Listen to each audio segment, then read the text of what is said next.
لڑکی: پرسوں شام پیغام آیا کہ ہاسٹل آ کر تم سے ملوں۔ سچ جانو وہ رات میں نے کروٹیں بدلتے گزار دی۔ خوشی اور خوف باہم دست و گریبان رہے۔ خوشی تھی کہ تم سے من و تو کے سلسلے چھیڑیں گے، اور خوف تھا کہ جانے کیا بنے۔ تمہارے آنے سے پہلے شاہدہ ملک نے مجھے تفصیل سے تمہارے متعلق بتایا کہ تمہاری منگنی تمہارے کزن سے ہو چکی ہے۔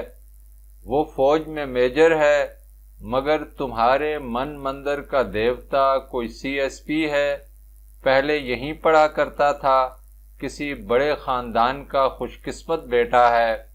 تم 4 بہنیں ہو، چھوٹی دونوں پڑھ رہی ہیں، سب سے بڑی کی شادی ہو چکی ہے، اب تمہاری باری ہے۔ تمہارے ڈیڈی ایک بڑے عہدے سے ریٹائر ہوئے ہیں، تمہارا کوئی بھائی نہیں ہے، اس لیے وہ تم بہنوں کے متعلق بہت حساس ہیں، یوں بھی خاصے سخت مزاج ہیں۔ تمہاری پہلی منگنی ابھی نہیں ٹوٹی، اور ہو سکتا ہے کہ تم CSP کو بھی نہ پا سکو۔ سب کچھ تمہارے ڈیڈی کے موڈ پر منحصر ہے۔ جب تم آئیں میں کوئی بات نہ کر پایا، اور شاید کچھ کہنے کی گنجائش بھی نہ رہی تھی۔ اوپر سے تم اتنی نروس ہو رہی تھی، بمشکل تمہارے منہ سے ایک ادھورا سا جملہ نکلا: میں بھی آپ کو بہت اچھا سمجھتی ہوں اور آپ کی عزت کرتی ہوں، مگر… اور میں تم دونوں کو خدا حافظ کہہ کر اٹھایا۔ اب مجھے یوں واپس آنے کا احساس ہو رہا ہے، جانے تم نے کیا سمجھا ہوگا۔ تمہاری قسم میں بالکل ناراض نہیں ہوں، اور نہ تمہیں دل میلا کرنے کی کوئی ضرورت ہے۔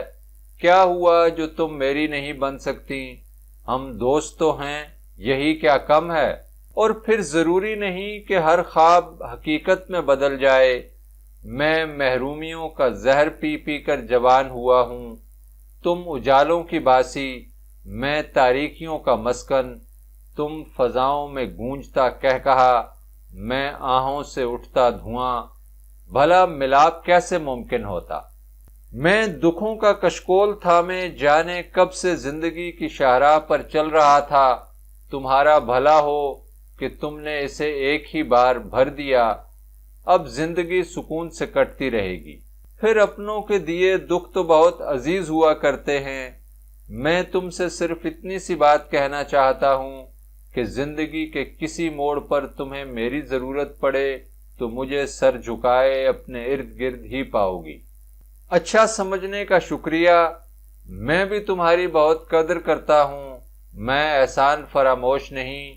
تم نے اس دیش کے مفلس بیٹوں کا پرچم تھاما۔ الیکشن والی رات برستی گولیوں میں بھی تم ہمارے ساتھ تھیں۔ اس دنیا میں مجھ سے کہیں زیادہ محروم اور دکھی لوگ بستے ہیں۔ میں نے تمہیں اپنانے کی خواہش تو کی، وہ غریب خواہش تک نہیں کر سکتے۔ ان سب کے لیے لڑتی رہنا، میں سمجھوں گا میں نے تمہیں پا لیا ہے۔ چند لمحات کی زندگی میں اس سے زیادہ کچھ نہیں مانگتا۔ آج تمہاری جانب آنے کا پروگرام تھا، ابھی ہاسٹل ہی میں تھا کہ جھگڑے کی اطلاع ملی۔ میں اور رؤوف بھاگم بھاگ ڈپارٹمنٹ پہنچے۔ آگے نقشہ ہی بگڑا ہوا تھا، لاٹھیاں اور فائرنگ۔ کوئی 11 بجے پولیس نے یونیورسٹی کو گھیرے میں لے لیا۔ ہمارے گروپ کے جاوید علی خان اور عارف راجہ بہت شدید زخمی ہیں، ابھی انہیں اسپتال چھوڑ کر آ رہا ہوں۔ تمہارے متعلق پوچھ رہے تھے، اور وہاں پر موجود سبھی ساتھی پریشان تھے۔ کچھ اخبار نویس بتا رہے تھے کہ تمہارے شعبے میں جماعت اسلامی والوں نے لڑکیوں کو بھی ڈنڈے مارے، اور کوئی 2 لڑکیاں زخمی ہو گئی ہیں۔ خدا کرے تم خیریت سے ہو۔ میں نے کزن کو ہاسٹل دوڑایا کہ وہ پتہ کر کے آئے، اور ہاں، جماعت اسلامی کے بھی 4 لڑکے اسپتال میں پڑے ہیں۔ بہت ممکن ہے پولیس دونوں پارٹیوں میں سے کچھ لوگ گرفتار بھی کرے۔ خیر، یہ سب کچھ تو ہوتا ہی رہتا ہے۔ اپنی زندگی میں ویسے بھی کیا حسن ہے جو جیل جا کر کھو دیں گے۔ ویسے خبر یہی ہے کہ ہنگامے کی وجہ سے یونیورسٹی ایک لمبے عرصے کے لیے ایک بار پھر چپ کی چادر تانے گی۔ ہاسٹل بھی غیر معینہ مدت کے لیے خالی کرائے جائیں گے۔ اگر چھٹیاں ہو گئیں تو تمہارا کیا پروگرام ہے؟ میں تو ان حالات میں گھر نہیں جا سکتا، یہ خط تمہیں اپنے ایک دوست کے ہاں سے بیٹھا لکھ رہا ہوں، میرا خیال ہے تمہیں کل تک مل جائے گا۔ چلو خیر، یونیورسٹی بند بھی ہو گئی تو کوئی فرق نہیں پڑے گا، سوائے اس کے کہ تم کو نہ دیکھ سکیں گے۔ پیار۔